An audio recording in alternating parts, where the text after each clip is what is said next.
Donc, rebonjour à tous. Je me présente, je m'appelle Thomas Lecomte, je suis consultant en vente chez MTI et aujourd'hui on va vous présenter sur le thème de l'hyperconvergence, savoir s'il s'agit d'un effet de mode ou d'une rupture, d'une véritable rupture technologique. Je suis accompagné aujourd'hui de Grégoire Ambert. Bonjour, Grégoire Ambert. Qui aujourd'hui a été désigné comme l'expert chez MTI sur toutes ces technologies, qui travaille depuis un peu plus d'un an maintenant sur les technologies d'hyperconvergence, avec les différents acteurs. Grégoire, je te laisse la main pour présenter. Okay. Oui.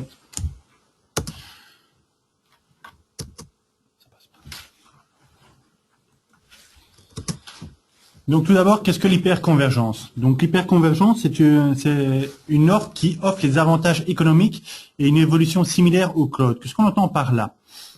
Les avantages économiques, on veut tout simplement dire qu'on offre une solution pay as you grow. Donc on va prendre l'exemple du VDI, on peut démarrer petit et au fur et à mesure, on va augmenter les éléments de notre solution pour ajouter un peu plus d'utilisateurs dans notre solution VDI. Donc ça veut dire, si je comprends bien, qu'une solution qui débute avec une cinquantaine de postes VDI, on va pouvoir la démarrer avec une toute petite infrastructure sans forcément anticiper les futurs besoins qui pourraient évoluer, par exemple, jusqu'à plusieurs centaines, voire plusieurs milliers de postes VDI. Exactement. On va prendre 2-3 éléments en termes de ressources hardware dans notre solution et au fur et à mesure, on va augmenter cet élément par rapport à la migration des utilisateurs qui vont passer en mode VDI. Et donc c'est ce côté-là qu'on retrouve aujourd'hui dans l'hyperconvergence et qu'on retrouve aussi dans le cloud et que l'on n'a pas sur les technologies de convergence actuelles. Exactement, sachant que dans une solution de convergence actuelle, on va plutôt démarrer sur une solution qui va être sizée à 3 ans, voire 5 ans. Et donc on va devoir acheter les ressources hardware directement pour les 3 ou 5 ans. Oui, en effet, quand on achète aujourd'hui une plateforme convergente, les storage processors de la baie de stockage, pour ne prendre comme exemple que la baie de stockage, tout à fait. Les storage processors doivent nous permettre de nous emmener à la fois en termes de volumétrie et également en termes de performance jusqu'à nos perspectives d'évolution à 3 ans ou 5 ans. Exactement. Donc, ce qu'on va acheter directement, c'est une baie qui est sizée pour 3 ou 5 ans avec des storage processeurs et on va évoluer en termes de shelf de disque dans le temps. D'accord. Donc ça, c'est le premier point. Il y a également tout le côté simplicité. Exactement. Dans une solution hyperconvergence, on va le voir par la suite, on va avoir une vraie simplicité, sachant qu'on va faire l'équivalent du software defined. Donc, on va travailler sur une solution software et on va rester sur un seul soft pour gérer, manager et monitorer l'entièreté de la solution. Ok, donc simplifier le management, c'est aussi un des objectifs de l'hyperconvergence. Exactement. Ok. Quelle a été l'évolution du modèle de l'infrastructure? Donc, pour créer son propre cloud privé, on a démarré d'abord par des solutions traditionnelles, des solutions legacy, qui sont nos serveurs que l'on retrouve actuellement, serveurs rack, serveurs blade, avec des disques locaux ou avec une baie de stockage. Après, on est parti sur des solutions référence architecture, donc un modèle référent, style VSpex, FlexPot. Pour automatiser encore un petit peu plus, on est parti sur des solutions complètement convergées, full converge, un peu comme du VCE. VCE, VBlock. On va passer au travers de ces différentes solutions plus tard. Et puis maintenant, on a des nouvelles solutions qui apparaissent. Ce sont des solutions hyper convergentes. Les solutions qu'on voit le plus actuellement sont Nutanix, SimpliVity et Evorel. Et vSAN de VMware Et vSAN de VMware qui est repris dans Evorel. D'accord, ok. Donc là, on va brosser les différentes architectures point par point. Juste avant qu'on passe à la suite, tu affiches la partie cloud hybride et le cloud converge. Pour quelle raison tu le fais apparaître? Sachant que les solutions actuelles vont nous permettre de déborder ou de nous connecter à une solution de cloud. On va dire, lorsque vous avez un besoin qui grandit, est-ce que vous allez acheter directement du hardware, de la ressource en local, ou alors temporairement, vous allez acheter de la ressource à l'extérieur de l'entreprise. Et donc les solutions d'hyperconvergence ou de convergence vont pouvoir s'interconnecter avec le cloud hybride. D'accord. Donc, les solutions de convergence, d'hyperconvergence vont permettre de pouvoir créer des machines virtuelles, entre guillemets, sur des clouds publics comme Amazon, comme Azure ou autres. En tout cas, c'est bien l'objectif que recherchent un certain nombre d'entreprises aujourd'hui. C'est l'objectif, se simplifier la vie, pouvoir gérer les machines locales dans notre cloud privé et pouvoir déborder sur du cloud public et gérer également de la même manière ces machines, en les voyant dans notre organisation, donc on va dire dans un cloud hybride. Par contre, on est bien d'accord que ce soit les technologies architecture de référence, fully converged ou hyperconvergence, on reste bien sur des modèles de cloud privé. On reste bien exactement, Thomas. Ok. Donc là, on va brosser les différentes architectures. Donc on va commencer par la legacy traditionnelle. Qu'est-ce qu'on retrouve dans le modèle d'infrastructure legacy? Soit on retrouve du serveur rack avec du stockage local et un OS par-dessus. On déporte également le stockage et on le mutualise dans une baie de stockage. On va avoir toutes nos données qui vont être implémentées dans la baie et on va garder simplement l'OS sur nos serveurs. Avec la virtualisation, on a diminué le nombre de serveurs que l'on possédait et on a déporté l'entièreté des données sur notre baie de stockage mutualisée. Ce qui fait qu'aujourd'hui, la baie de stockage, elle embarque à la fois les machines virtuelles, donc les OS et les données des applications. Et ça a permis quand même de réduire considérablement le nombre de serveurs physiques dans les data centers. Donc ça a réduit le nombre de serveurs physiques dans les data centers, mais on a augmenté le nombre de serveurs logiques, de VM, dans les data centers, dû à la simplicité de création de ces machines. D'accord. Sachant qu'on augmente le nombre de machines virtuelles dans les data centers, il a fallu rendre plus performants les baies de stockage. Et pour rendre plus performants les baies de stockage, on a rajouté des solutions flash avec du SSD, SSD en array, du SSD en cache, du SSD sur les serveurs virtuels, sur les hôtes virtuels, les hôtes de stockage, et également sur les baies mutualisées.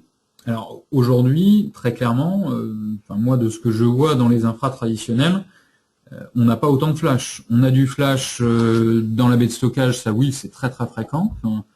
On a parfois des technologies de baie de stockage full flash, c'est d'ailleurs le sujet du webinaire de la semaine prochaine. On a parfois de temps en temps des cartes PCI Express avec du flash à l'intérieur des serveurs physiques. Mais par contre, la combinaison des 3, voire des 4, on l'a pour ainsi dire jamais. Exactement, pour ainsi dire jamais. Ici, le schéma représente un petit peu toutes les différentes technologies que l'on peut retrouver chez un client. Soit il a du stockage flash, du SSD dans sa baie de stockage, soit il en a dans le serveur qui héberge l'hôte ESX ou Hyper-V, ou bien il a du stockage flash déporté en SSD. D'accord, ok. Donc c'est soit, bien souvent, c'est l'une ou l'autre, ou la combinaison d'une ou deux technologies qu'on va retrouver dans la plupart des entreprises. Oui. Très bien. À ça, on va rajouter une couche de protection, qui va être une couche de protection comme du backup, qui va nous permettre de sauvegarder la donnée en cas de défaillance de l'architecture. Ok, très bien, classique. Dans ces infrastructures, on s'aperçoit que les différentes ressources sont gérées en silos.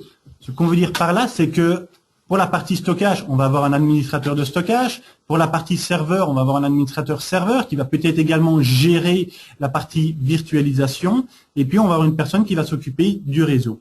Donc, ces solutions demandent pas mal d'experts et ces experts ont chacun leur spécialité, en tout cas dans les grands groupes. Dans les plus petites structures, on va retrouver une personne qui va devoir gérer et être expert sur les différentes solutions afin d'implémenter sa solution. Donc ça va être plus rapide du fait que ce ne soit qu'une seule personne qui porte toutes les compétences.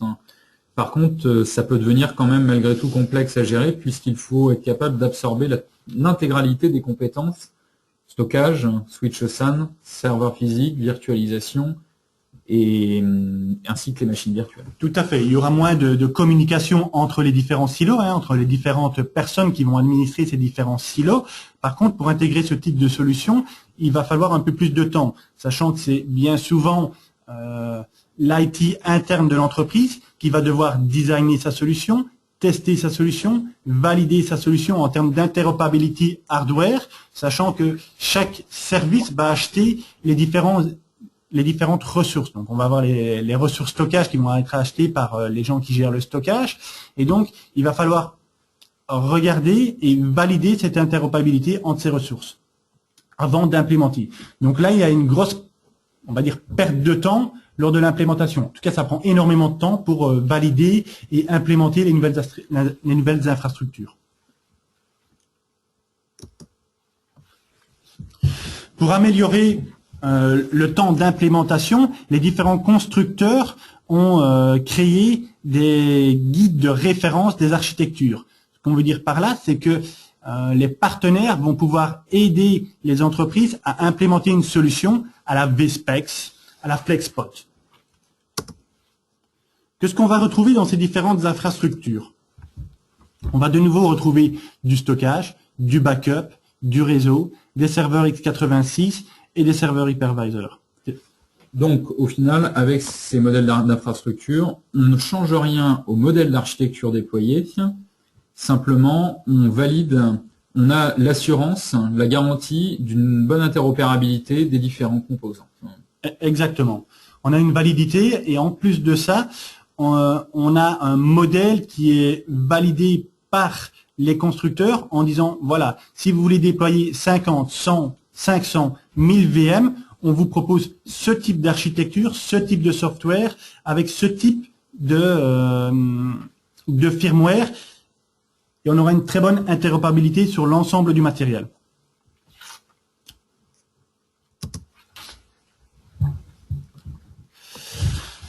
Donc, avec ce type de solution, on va largement réduire le temps d'implémentation.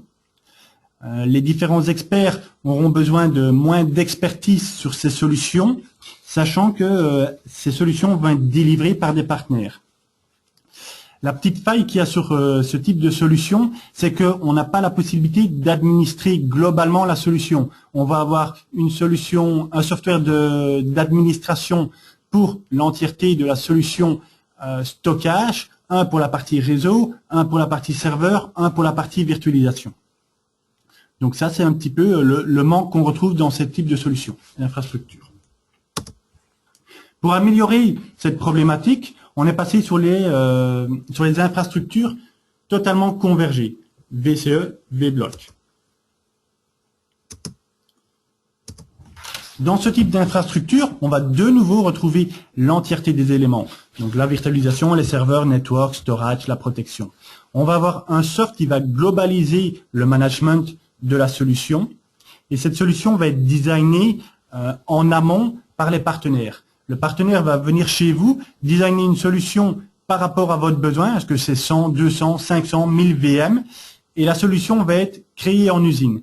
Une bed totalement fournie avec le stockage, les serveurs, le réseau et la virtualisation va vous être fournie et pourra être directement connecté à votre infrastructure.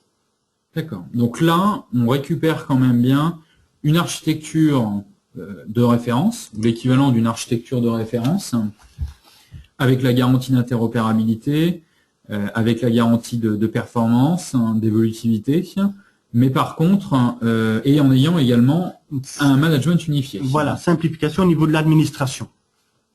La complexité qui reste dans ce type d'architecture, c'est la rigidité de l'infrastructure, sachant que la baie a été designée pour un certain besoin. Donc vous n'allez pas pouvoir diviser le stockage de cette baie en disant, OK, une partie du stockage va être dédiée à la virtualisation et une autre partie du stockage va être dédiée pour mes serveurs physiques. Et surtout, il va falloir, bien évidemment, anticiper tous les besoins que l'on va souhaiter introduire, intégrer à ce VBlock, par exemple. Oui, les besoins vont devoir être validés pour une certaine période. Donc, on va dire si elle est designée pour supporter la charge des 5 prochaines années, il faut essayer de la qualifier au mieux par rapport aux données données par l'entreprise.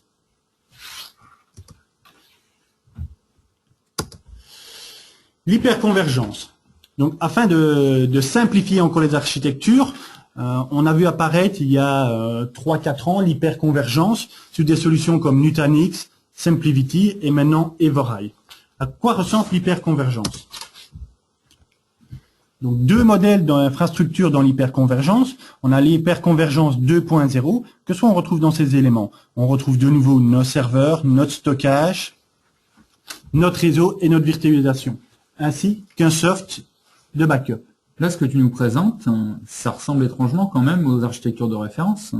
Donc ici, on vous représente l'entièreté d'une architecture de référence et on va vous présenter maintenant cette infrastructure hyper convergée. D'accord. Donc à quoi ressemble cette infrastructure convergée? Elle va ressembler à un serveur.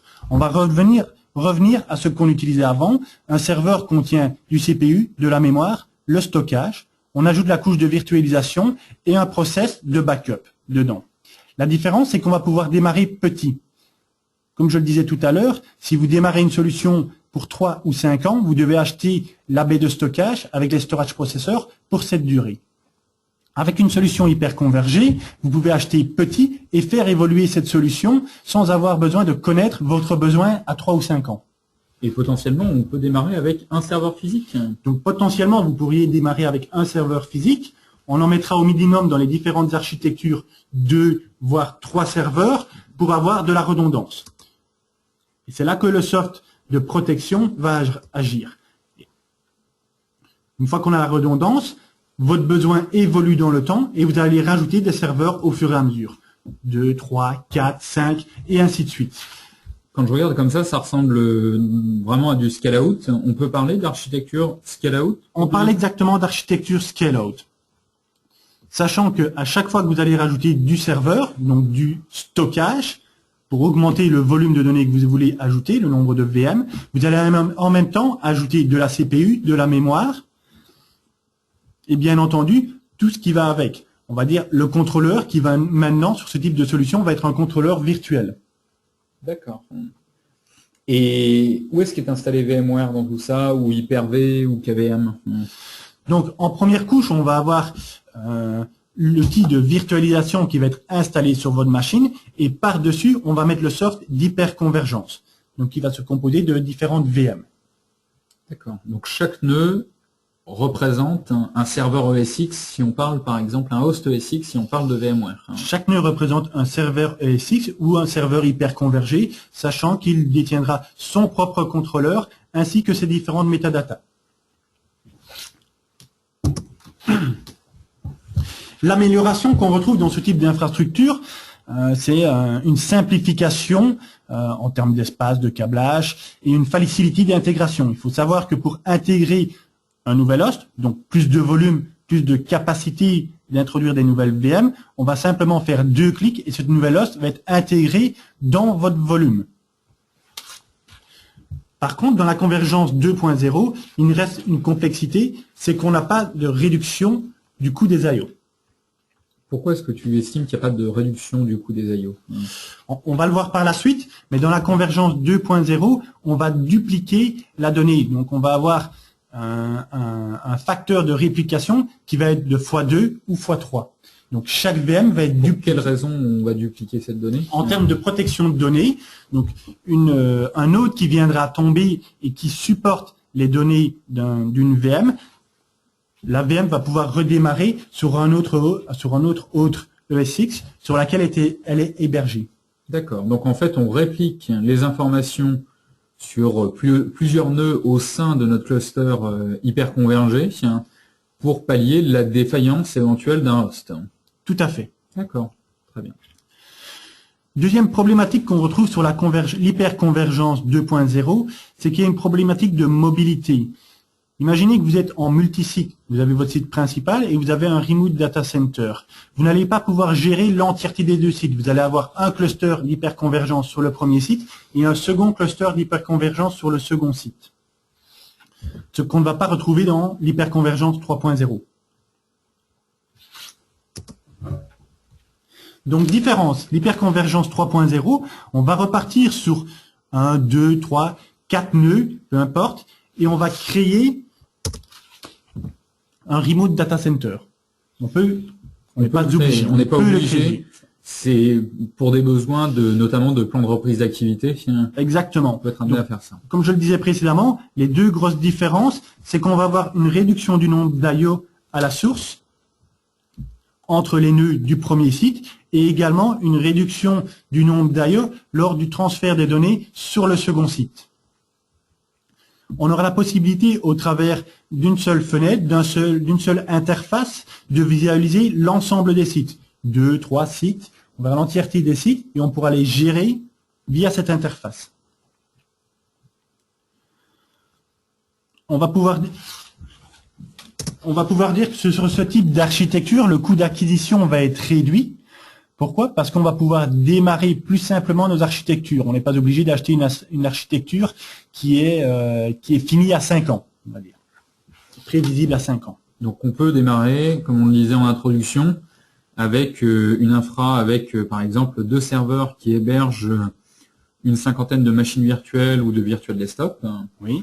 Et si jamais ce service a besoin de grossir beaucoup plus vite que ce qui avait été initialement prévu, eh bien on va pouvoir empiler les nœuds comme ça, entre guillemets, théoriquement, quasiment jusqu'à l'infini.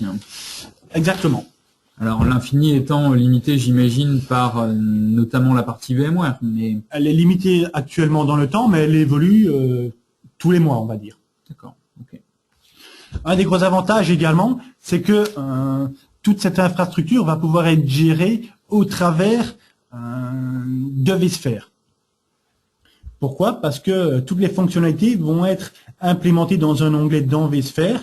Et on n'aura plus besoin d'avoir un expert stockage, un expert réseau, un expert serveur et un expert virtualisation. L'expert virtualisation va pouvoir gérer son stockage et une partie de son réseau depuis l'intérieur de sa plateforme hyperconvergente.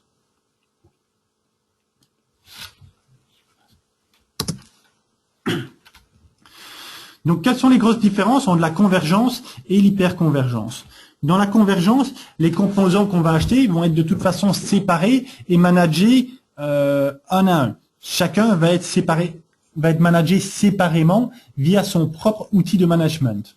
Donc, on a besoin de compétences pour chacun des domaines dans ces plateformes convergentes. On garde ces compétences et bien souvent, on va garder différents services qui vont gérer et acheter leur matériel selon le besoin.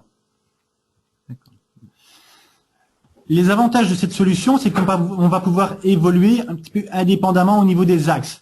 Ce qui veut dire que demain, je vais pouvoir acheter que du stockage si je veux vraiment avoir plus de stockage. Et pas du stockage uniquement pour la virtualisation. Je pourrais avoir du stockage pour tout ce qui est bare metal. Imaginez que vous êtes en manque de ressources mémoire pour vos VM. Vous pouvez acheter un autre qui augmente tout simplement la capacité mémoire pour la solution hypervisée. Donc là, on est vraiment sur des évolutions qui sont totalement décorrélées les unes des autres. On a CPU mémoire d'un côté, disque de l'autre côté, et sur un troisième axe, on a le réseau. Exactement. Le gros avantage, c'est qu'on a des designs qui sont validés par les constructeurs et qu'on a un vrai retour d'expérience sur ces solutions. Les designs nous permettent d'intégrer et d'implémenter beaucoup plus facilement ce type de solution.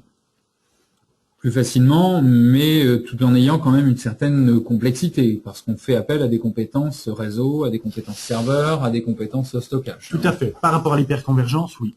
Mais malgré tout, ça reste quelque chose que l'on déploie depuis maintenant un peu plus de 10 ans, et sur lequel à la fois les éditeurs, les constructeurs, les intégrateurs et les entreprises ont des compétences, ont des retours d'expérience, et si elles ont besoin de prévoir de l'expertise, soit en embauchant une personne, soit en faisant appel à une prestation externe, ce sera facile pour elles de trouver le bon expert. On trouve ces experts sur le marché, exactement. Au niveau de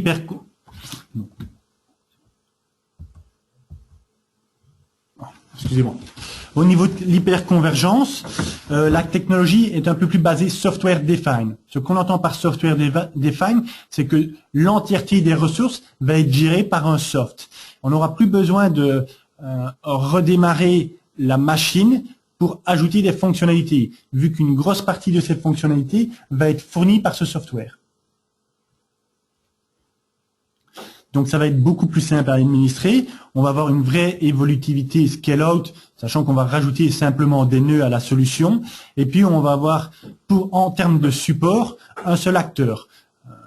On contactera le constructeur de la solution hyperconvergente qui lui redirigera vers la partie serveur si cette solution software defined est appliquée sur différents types de serveurs. Ce que tu veux dire par là, c'est que le seul point de contact pour toute la plateforme de virtualisation, ce sera le fabricant de l'hyperconvergence, et ensuite lui déclenchera, résoudra les incidents en s'appuyant sur le constructeur éventuel de son serveur si jamais le problème venait par exemple du serveur. Exactement, dans ce type de solution, plus qu'un seul contact et on n'a plus besoin d'avoir le contact du réseau, le contact du serveur, du stockage et de la virtualisation. Je crois même qu'ils peuvent prendre en charge aussi tous les cases concernant la partie virtualisation VMware. Exactement. D'accord. Donc on n'a vraiment plus qu'un seul point d'entrée unique qui serait ce fournisseur d'hyperconvergence.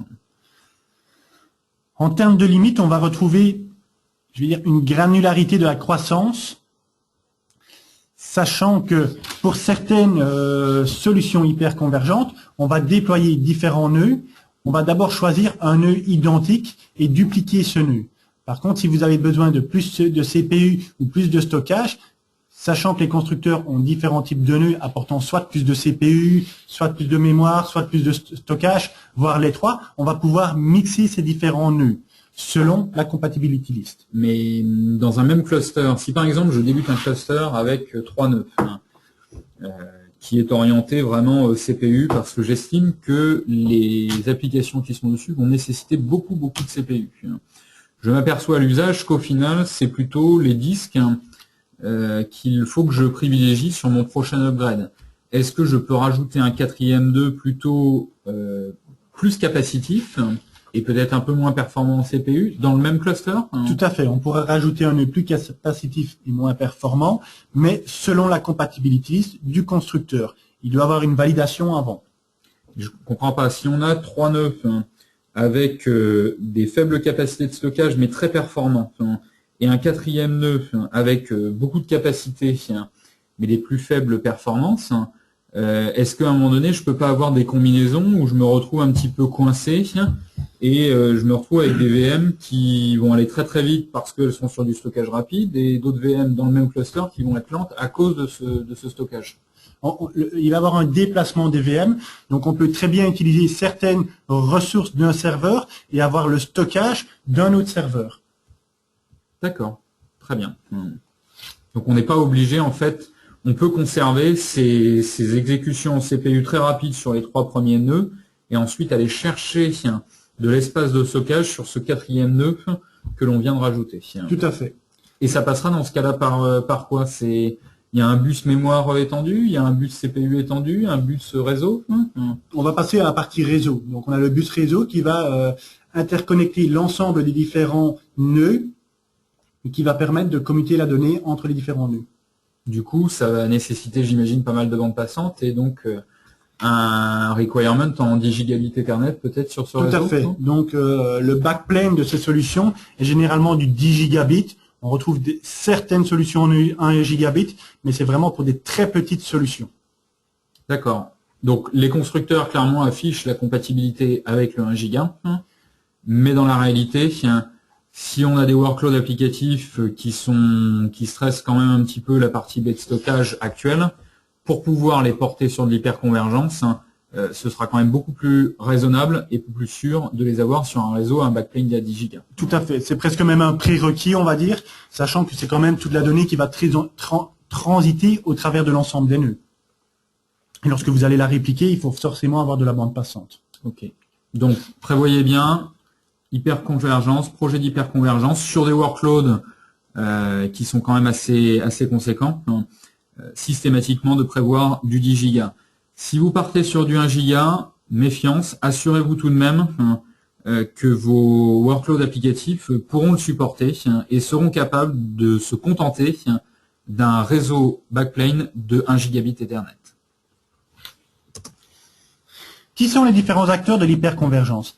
Actuellement, l'hyperconvergence est dominée par deux acteurs. On retrouve Nutanix et SimpliVity, qui sont des solutions hyperconvergentes, mais qui travaillent différemment l'une de l'autre. On va voir comment elles travaillent l'une par rapport à l'autre.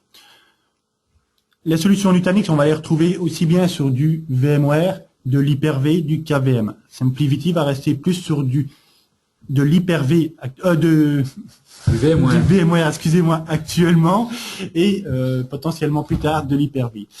On retrouve également d'autres acteurs, d'autres players qui sont Scale Computing avec de l'HC3 qui est basé sur du KVM. On va retrouver EMC avec du Scale.io, du VSplex Blue, VMware avec vSAN, etc. Par contre, quand on regarde ce cadran, Nutanix a une bulle rouge qui est quand même très importante. Tout à fait. Nutanix est actuellement depuis 4 ans sur le marché mondial et depuis 2 ans sur le marché français, si je ne me trompe, alors que SimpliVity vient d'arriver, on va dire, il y a 2 ans sur le marché mondial et 1 an sur le marché français. Et la taille de cette bulle, en fait, c'est quoi? Je vois dans le site que c'est marqué 52%, c'est les parts de marché, en fait. Oui, c'est à peu près les parts de marché. Donc aujourd'hui, on peut considérer que un Nutanix tire ce marché de l'hyperconvergence parce qu'ils ont un historique plus important que tous les autres players aujourd'hui sur le marché. Ils ont un historique plus important. Selon nous, ils font partie de l'hyperconvergence 2.0 et amènent un certain nombre de fonctionnalités qu'on ne retrouve pas dans l'hyperconvergence 3.0. Donc quoi, par exemple? C'est peut-être quelque chose que tu vas nous montrer après. C'est quelque chose que je vais vous montrer après. Donc le fonctionnement technique de l'hyperconvergence. Lorsqu'on prend une solution hyperconvergente ou convergente, qu'est-ce qu'on retrouve? On va retrouver du stockage, du SAS ou du NLSAS, de la flash sur laquelle on retrouve son hypervisor. Par-dessus, on retrouve l'ensemble de ces VM. Si je prends l'hyperconvergence qui fonctionne au travers d'une virtual appliance, on va voir que ce qu'on retrouve comme acteur en termes de virtual appliance, on va retrouver Nutanix et SimpliVity.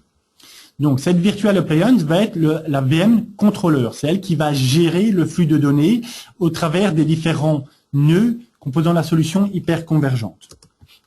Donc lorsque un serveur, une VM va envoyer de la donnée, écrire ou lire de la donnée, elle va l'envoyer automatiquement vers la VM contrôleur. Le VM contrôleur, lui, va renvoyer cette donnée en local sur sa partie serveur flash, donc sur ses disques SSD propres à elle, pour voir si cette donnée est déjà écrite ou pas. Et systématiquement, avec de l'hyperconvergence, on a des disques flash à l'intérieur des serveurs rack?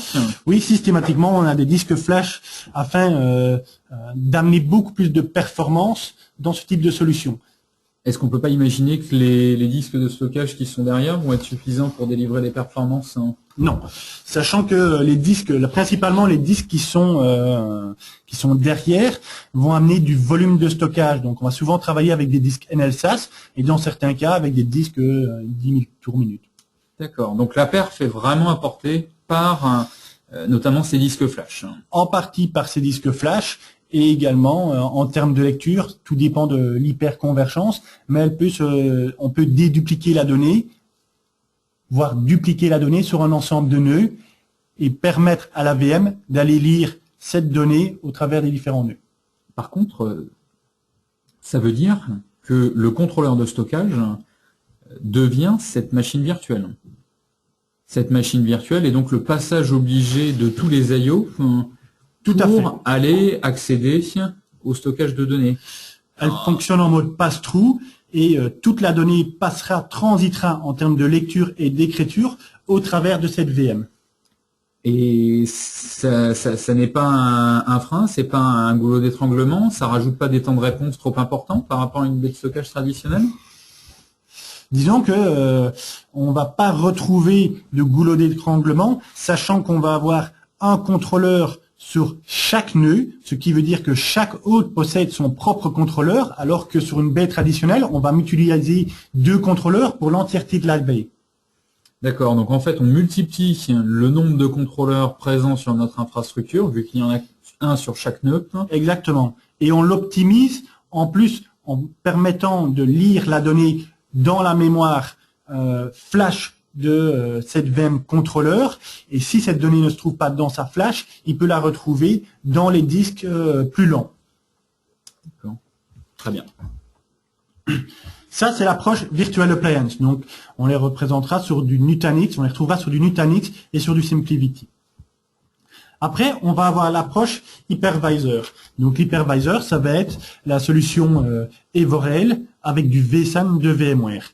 Et là, le contrôleur, on ne le retrouvera plus vu que le code est géré par VMware et la VM fera transiter sa donnée directement au travers de l'hypervisor. Donc, toutes ces fonctionnalités de vSAN seront retrouvées et implémentées dans l'hypervisor. Et alors du coup, vu comme ça, on pourrait se dire que c'est quand même nettement plus performant d'avoir ce contrôleur nativement intégré à l'hyperviseur.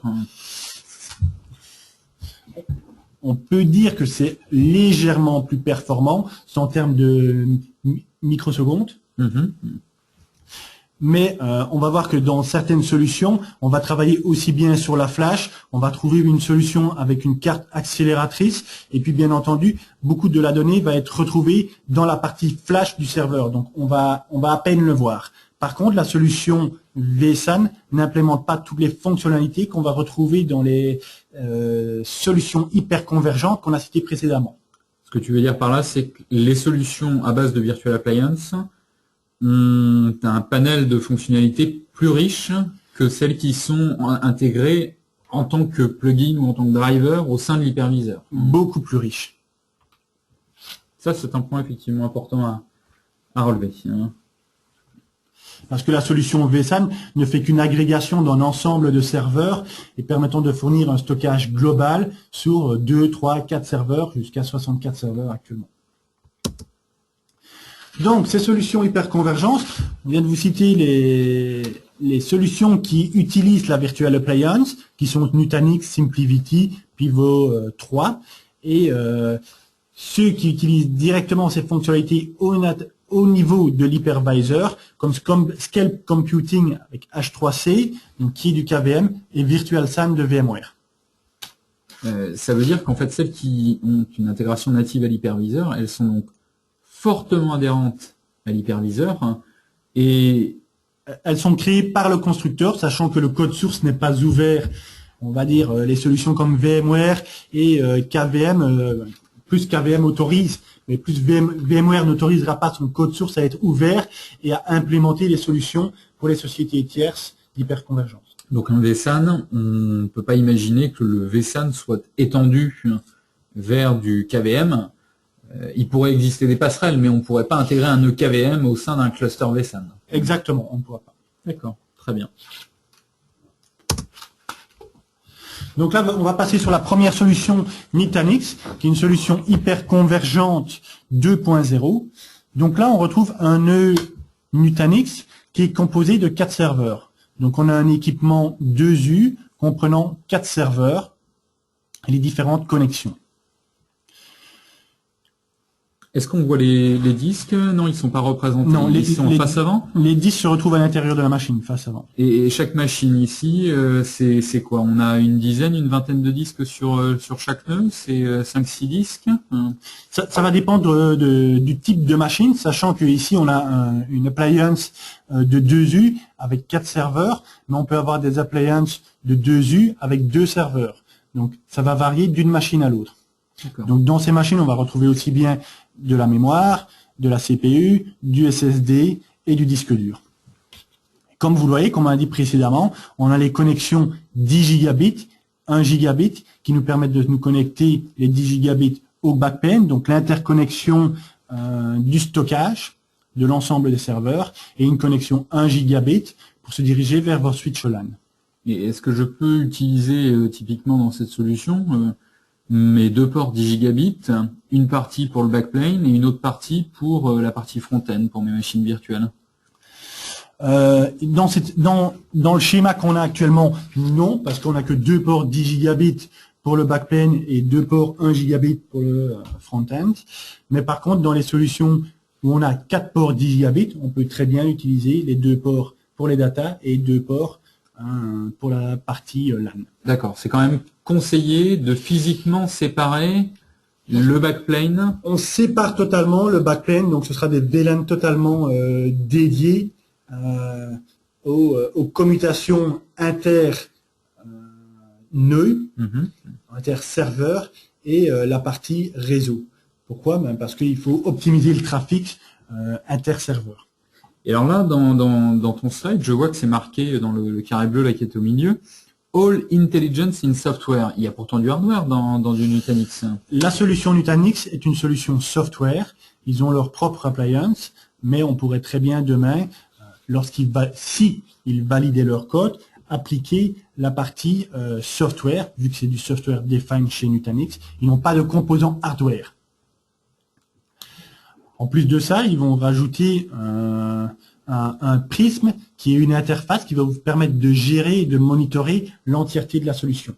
Tu veux dire une interface d'administration Nutanix Voilà. qui permet de gérer, de visualiser l'ensemble et de manager l'ensemble des nœuds Nutanix de son cluster ou de plusieurs clusters. Voilà, ils vont avoir un GUI en HTML qui va vous permettre directement de se connecter et de voir l'entièreté du pod.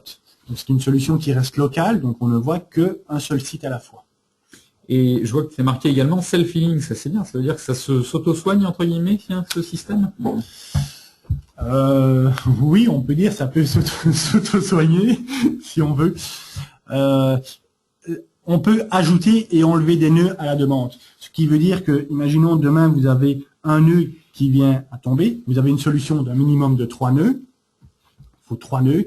Imaginez, vous rajoutez un 4e nœud, il y a un nœud qui vient à tomber, les données qui s'étaient sur ce nœud qui vient de tomber vont pouvoir être recréées, redupliquées par rapport aux facteurs de réplication sur les nœuds restants. Qu'est-ce que tu appelles le facteur de réplication? On va le voir dans les slides supplémentaires. Très bien, je te laisse avancer. Donc ici, on voit la solution Nutanix basée sur N serveurs. Donc, on a un facteur de réplication chez Nutanix qui doit être de 2 ou de 3. Si on prend un facteur de réplication de 2, on doit avoir au minimum 3 serveurs physiques.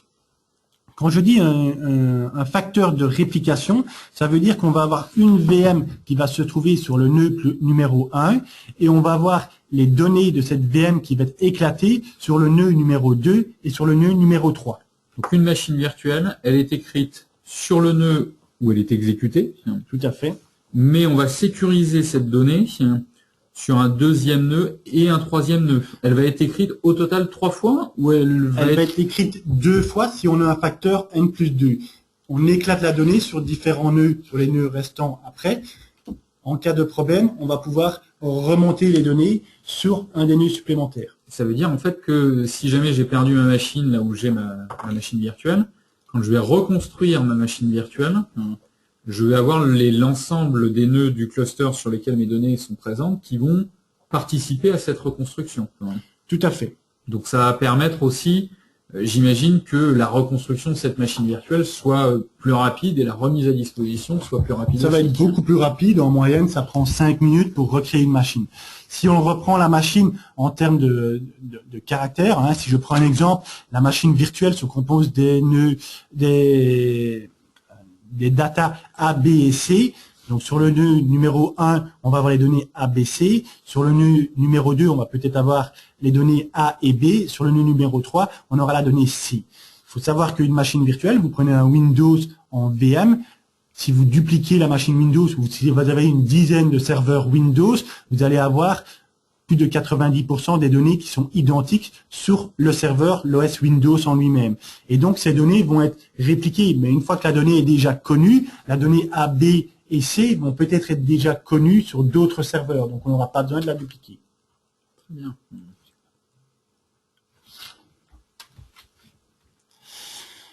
Donc, en termes de fonctionnalités, on va avoir des fonctionnalités de snapshot qu'on possède, un petit peu les identiques de ce qu'on retrouve chez VMware, même c'est l'identique, du clone, de la réplication, de la compression, et puis on va avoir du sync provisioning et de la déduplication. On a par défaut de la déduplication inline qui se fait dans le cache, et puis on peut avoir de la déduplication post-process, donc on va activer une licence pour dédupliquer la donnée une fois qu'elle a été écrites sur le disque. Donc, inline pour les données qui sont dans le cache et post-process pour les données qui sont stockées sur les disques durs mécaniques. Exactement. Et donc, après chaque opération, il y a la possibilité de faire tourner le process pour faire de la déduplication. Après, en termes de backup, un déplacement de données, etc.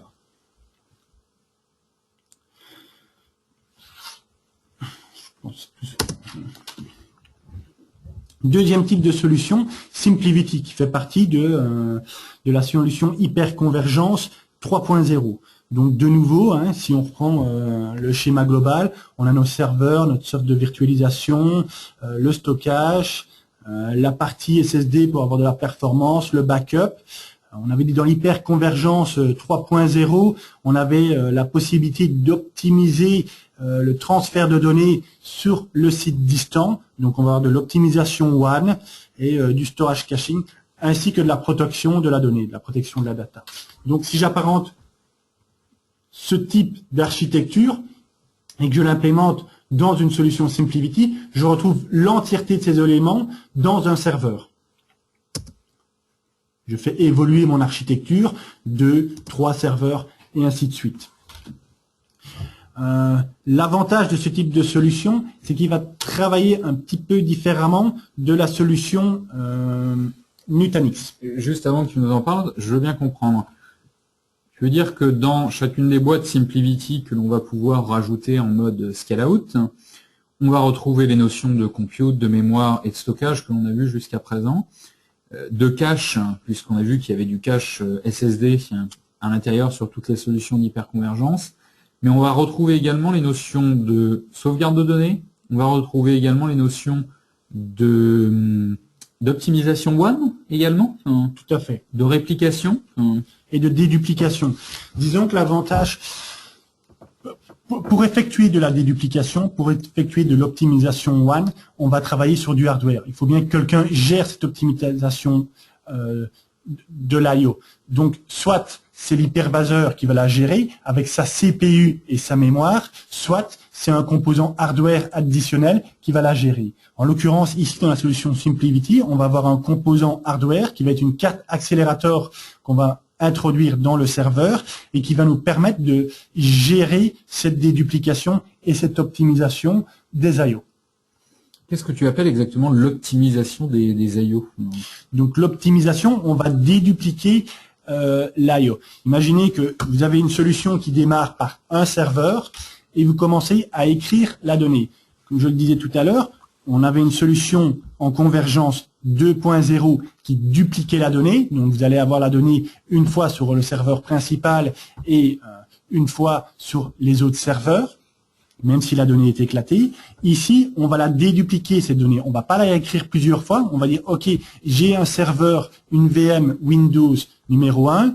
Voilà ce qu'elle génère. Elle génère A, B, C et D comme data. Je vais créer un deuxième serveur Windows. Lorsque je vais dire sur mon stockage local, il va falloir écrire la donnée de la VM, écrire la VM, il va me dire, voilà, je dois écrire A, B, C et D. A, B, C et D, je les connais déjà vu qu'ils existent sur ma VM numéro 1. Donc je ne vais plus les réécrire dans mon stockage local. Par contre, je vais les référencer pour dire ma VM utilise cette donnée. Et ça, un Nutanix, par exemple, le fait en déduplication post-process. Il fait en déduplication post-process. Ici, on a une déduplication inline, ce qui évite de retransmettre plusieurs fois la donnée et de retravailler cette donnée par après, de dédupliquer cette donnée. Donc, on ne fait pas 2 fois le travail. Et j'allais te poser une question, mais en fait, j'ai déjà la réponse. Est-ce que ça n'est pas un frein de dédupliquer inline? En fait, la réponse, c'est non, c'est pas un frein, parce que SimpliVity a développé une carte PCI Express dans le but d'accélérer ces traitements. Justement. Exactement, c'est ce que je disais tout à l'heure. Eux, ils ont développé une carte qui va gérer ces process de déduplication, alors que dans une solution hyperconvergence 2.0, c'est la solution hypervisor, la CPU du node et la mémoire du node qui vont effectuer cette tâche. Donc, autant de la déporter sur un composant hardware. Pour garantir les performances et la conservation de temps de réponse acceptable vis-à-vis de d'excellents temps de réponse parce que, on disait tout à l'heure, on est de l'ordre de la milliseconde pour les temps de réponse d'une solution hyper convergente. Tout à fait. Dans cette solution SimpliVity également, on a la possibilité de gérer toute la solution SimpliVity au travers de VMware. On retrouve un onglet dans VMware SimpliVity qui va nous permettre de gérer cette donnée. Donc, par exemple, de faire un backup, de cloner localement, mais également de cloner intersite cette donnée qui sera dédupliquée et optimisée inline. D'où la remarque que tu faisais tout à l'heure, il y a de l'optimisation one. C'est-à-dire que l'optimisation one, c'est l'optimisation des I/O qui est fait à la source. Et du coup, quand on a besoin de transférer ces blocs de données sur un deuxième data center, elles ont déjà été compressées et dédupliquées au moment de la création, finalement. Exactement. Imaginez que vous avez 2 data centers, vous avez des VM Windows qui tournent sur les 2 data centers, hormis le delta en termes de données, va être transféré de l'un à l'autre. Si vous clonez une machine du premier data center vers le second data center et qu'il existe déjà des VM Windows sur le second data center, vous pouvez imaginer le transfert de données peut être, imaginons, de 30 mégas. Et en fin de compte, vous allez récupérer la machine du data center 1 sur le second data center via l'option de clone. Très bien, intelligent, c'est malin.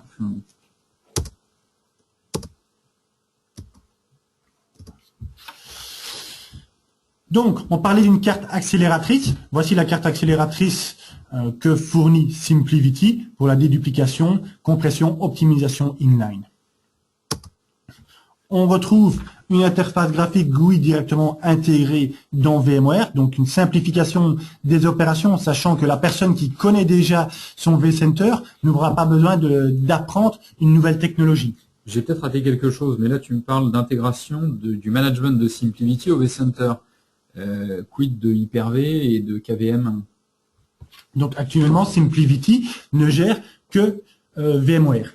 D'accord. C'est pour ça en fait que aujourd'hui ça ne gère que VMware. C'est leur intégration avec le vCenter fait qu'aujourd'hui ça ne gère que VMware. Et si demain ils doivent pouvoir gérer de l'Hyper-V ou du KVM, il faudra qu'ils soient capables de s'intégrer en fait dans les consoles de management de ces différents éditeurs. Mais toute la technologie qui est embarquée se trouve dans la carte de virtualisation, qui est la carte qui permet la déduplication, compression et optimisation. Donc c'est un simple développement. On n'a même pas une fonctionnalité software defined au niveau de VMware. C'est la carte, l'intelligence de la carte qui permet d'effectuer toutes ces opérations. Donc c'est juste d'adapter une interface graphique à un différent hypervisor. Très bien. Mais aujourd'hui, malgré tout, ça n'est pas disponible. Non, actuellement c'est dédié VMware. C'est dédié VMware. Ok. Et donc, on voit une simplification au niveau de l'architecture, sachant qu'avant, vous aviez un ensemble de nœuds. On peut très bien imaginer une solution qui prenait une baie de stockage pouvant être diminuée sur quelques serveurs SimpliVity, grâce à sa déduplication, grâce à l'optimisation qu'elle permet d'avoir.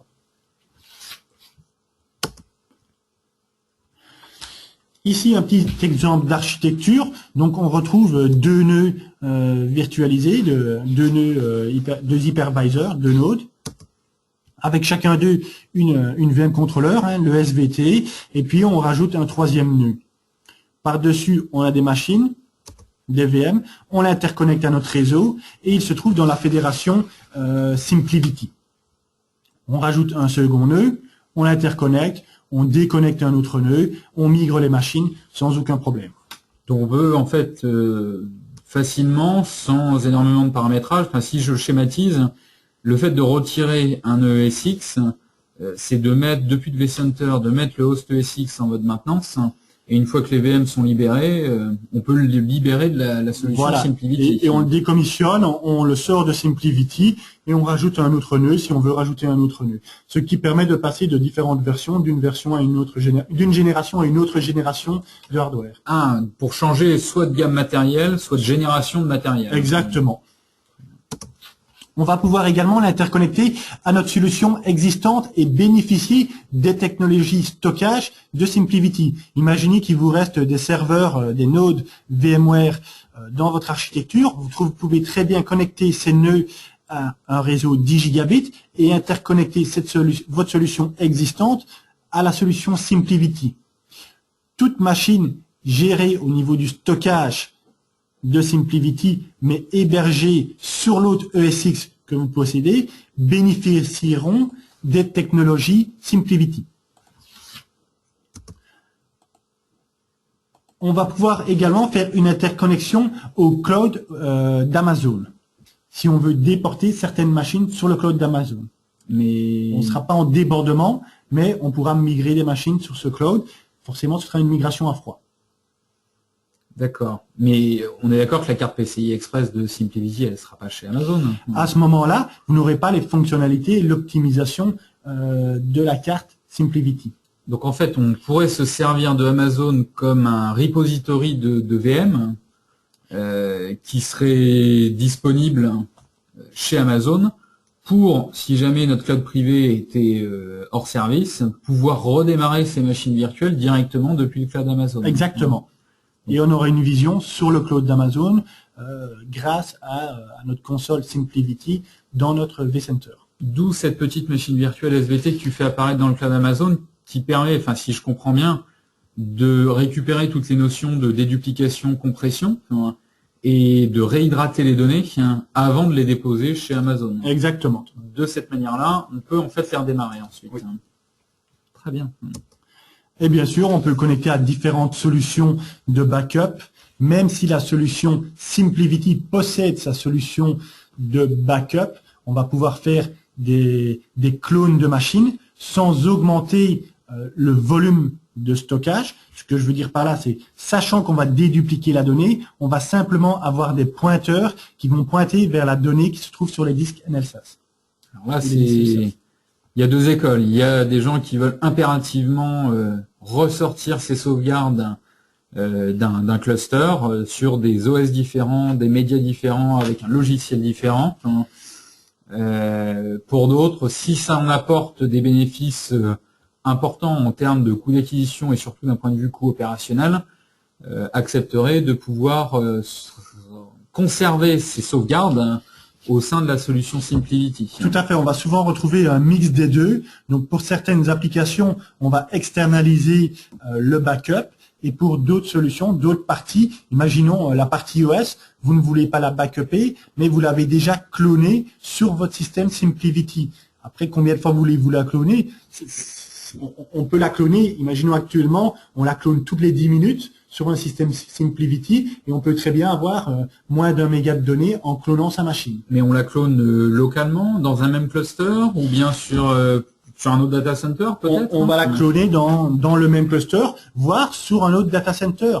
C'est pour ça que dans les premières slides, on trouvait une interconnexion avec de la déduplication et de l'optimisation WAN qui nous permettait d'envoyer notre machine virtuelle sur un second site, sur notre site de PRA, et de pouvoir redémarrer la machine en cas de problème sur ce site-là. Et qu'en est-il du coup des politiques de sauvegarde? Est-ce que je dois appliquer une politique de sauvegarde globale à l'ensemble d'un cluster VMware, d'un cluster SimpliVity? Non, vous avez un ensemble de politiques de sauvegarde et vous pouvez choisir le type que vous voulez de sauvegarde. Actuellement, c'est si je me trompe, 10 minutes le temps minimum de sauvegarde. On va passer à 1 minute en termes de sauvegarde, de backup, de clone de la VM. Ces données, on peut dire, pour une même machine, je veux la cloner, la backuper toutes les 10 minutes. Après toutes les 10 minutes, je supprime ce backup et je vais la backuper toutes les heures, et ainsi de suite. Ça permet d'avoir différentes politiques de sauvegarde pour la même machine et de supprimer cette sauvegarde à un moment donné. Mais on parle pas plutôt de snapshot là? C'est à peu près comme des snapshots, exactement. C'est un snapshot ou c'est une copie intégrale? On ne va pas avoir une copie de la donnée, on va avoir une copie des pointeurs. Des pointeurs de déduplication. Exactement, des pointeurs de déduplication qui vont aller sur la donnée qui est dédupliquée dans les disques. Donc en fait, on ne réhydrate pas les données à chaque fois qu'on lance un backup. Non. Elles restent dédupliquées, mais par contre, on fait bien la copie intégrale de tous les pointeurs qui référencent les blocs de données composant une machine virtuelle. Tout à fait. Par contre, même si on fait une copie des pointeurs, on aura de toute façon les machines qui fonctionneront par deux et on aura une vraie copie d'une machine sur le site principal vers une machine qui se trouve sur le data center distant, voire une copie sur le data center local. Alors du coup, moi je suis un peu tordu, je voudrais avoir une copie toutes les minutes de ma machine virtuelle en local, et toutes les 10 minutes, je voudrais envoyer une copie de ma VM sur mon deuxième data center. Tout à fait, c'est tout à fait faisable. On va faire une copie au niveau des pointeurs, comme on l'a dit précédemment, mais on aura une vraie copie en plus sur le data center distant. Très bien. Sachant que la donnée va peut-être être utilisée pour d'autres VM. Pourquoi est-ce que je conserverai du coup mes softs de backup? On va pouvoir affiner au niveau applicatif peut-être certains backups on ne veut pas remonter la VM globale. Ici, on va être VM-centrique, donc on va travailler au niveau de la VM. Mais on ne va pas rentrer à l'intérieur de la machine virtuelle. On ne va pas rentrer au niveau de la machine virtuelle. D'accord, donc on ne va pas être capable de piloter par exemple une base de données pour la mettre, je vais prendre un exemple, mais la mettre en stand-by pour squeezer les I/O et lancer ensuite une sauvegarde dont on sait qu'elle a un état consistant. Non, on ne va pas faire ça. C'est pour ça qu'on garde les softs de backup et qu'on a une interconnexion avec ces différents softs de backup. D'accord, ces softs de backup sont malgré tout quand même utiles pour avoir, dès qu'on a besoin d'une imbrication forte avec l'application, en fait. Tout à fait. Il faut vraiment voir les applications et ce dont on a besoin comme backup. Pour certaines entreprises, on va nous dire, OK, un backup SimpliVity va être totalement acceptable et on n'a pas besoin d'avoir plus que ce backup. D'autres vont nous dire, on veut garder notre solution de backup, mais par contre, on va réduire le champ de backup et on va, avec cette solution de backup, et on va seulement gérer certaines applications. Et puis, on va partir sur la troisième solution qui s'appelle VMware Evorel, donc qui utilise les vSAN 6. Donc là, on va pas avoir de fonctionnalité de backup, de déduplication qu'on retrouvait précédemment. Par contre, on va avoir une agrégation d'un ensemble de serveurs, donc dans la nouvelle version VMware 6, avec les vSAN 6, on va aller jusqu'à 64 nœuds en termes d'agrégation du stockage.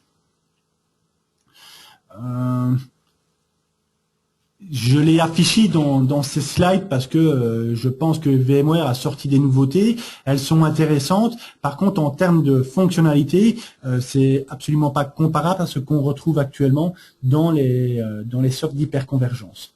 Oui, c'est ça. On n'a pas toute la richesse de la déduplication, la compression, l'intégration du backup au niveau de la solution d'hyperconvergence. Là, on va avoir l'intégration du backup avec VMware. Voilà, parce qu'on a les snapshots traditionnels. On va avoir certaines fonctionnalités que VMware possédait déjà. Maintenant, est-ce que VMware doit rattraper son retard? Ou en tout cas, il voulait rentrer dans l'hyperconvergence. Et je pense qu'un des premiers pas, c'était la virtualisation avec les vSAN. Très bien. Donc là, on a quelques cas d'usage sur lesquels on va retrouver de l'hyperconvergence. Donc, on va retrouver du Quick Legacy Infrastructure Expansion. Donc, si vous voulez étendre l'infrastructure que vous possédez actuellement, vous pourriez très bien intégrer une ou plusieurs machines hyperconvergentes selon vos besoins.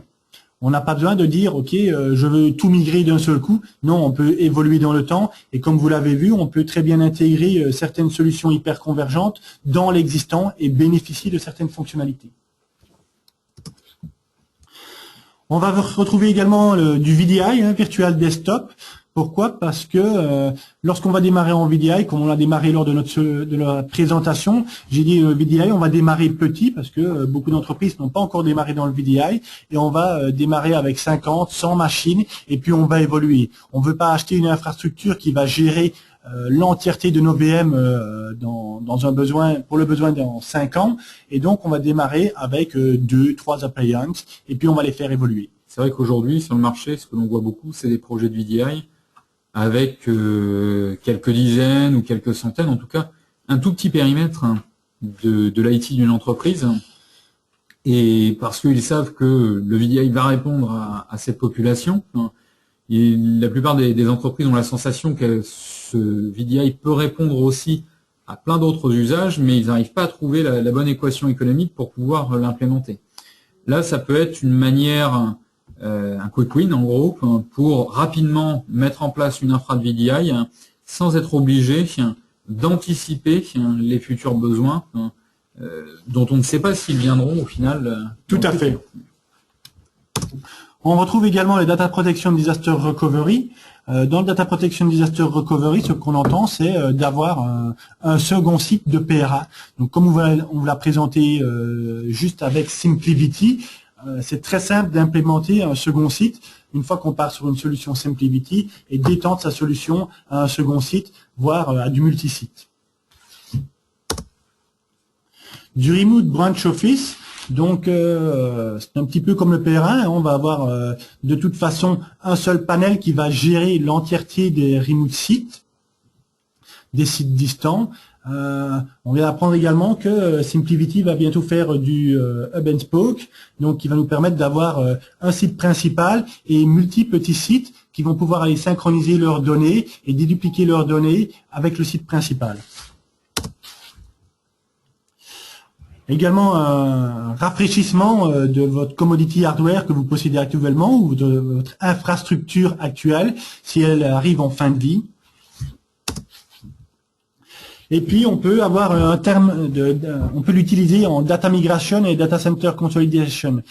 En termes de data migration, imaginez que vous devez migrer votre data center d'un site A vers un site B. Avoir une solution SimpliVity raccordée à votre site existant et à votre futur data center vous permettra de transférer l'ensemble de vos VM en données dédupliquées et optimisées comme on vous l'a montré précédemment. Ce qui va vraiment simplifier, faciliter les opérations et réduire le temps de migration.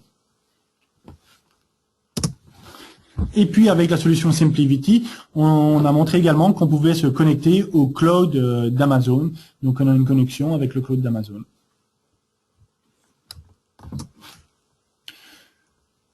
Voilà, ben écoute, merci Grégor, j'espère que ça a pu répondre et éclaircir votre vision sur ce qu'était aujourd'hui l'hyperconvergence. Pourquoi on venait sur aujourd'hui de l'hyperconvergence? Pour répondre à la question qui était posée, est-ce que c'est juste un effet de mode ou est-ce que c'est une véritable rupture technologique? Mon sentiment après cette présentation, c'est qu'en tout cas, il y a énormément d'innovation technologique dans ces solutions. Tout à fait, il y a beaucoup d'innovation et je pense que il faut pas passer et se dire oui c'est un effet de mode, les gens vont tester et puis ils vont abandonner, on va revenir sur le traditionnel. On a montré qu'il y a beaucoup de nouvelles fonctionnalités qui permettent d'améliorer les architectures, de simplifier l'administration, surtout dans les entreprises, petites entreprises et moyennes entreprises. Quand il y a une ou deux personnes qui vont gérer l'entièreté de l'infrastructure, ça va vraiment leur simplifier la vie et ça va également permettre d'optimiser les backups, la protection de la donnée et le retour à la donnée. Très bien. Eh bien, écoutez, merci pour votre participation. Merci. N'hésitez pas à nous contacter par email. Je peux donner par exemple mon adresse mail si vous le souhaitez, tlecomte@mti.com. Et vous avez de toute façon l'adresse email de l'invitation qui peut être utilisée pour nous contacter et nous transmettre des questions. Voilà, nous sommes prêts à répondre aux différentes solutions. Là, c'était un overview. Un overview, mais on peut rentrer dans chacune des technologies et voir quelle technologie est la plus adaptée à vos solutions, à vos besoins. Voilà. Merci à tous et bonne journée.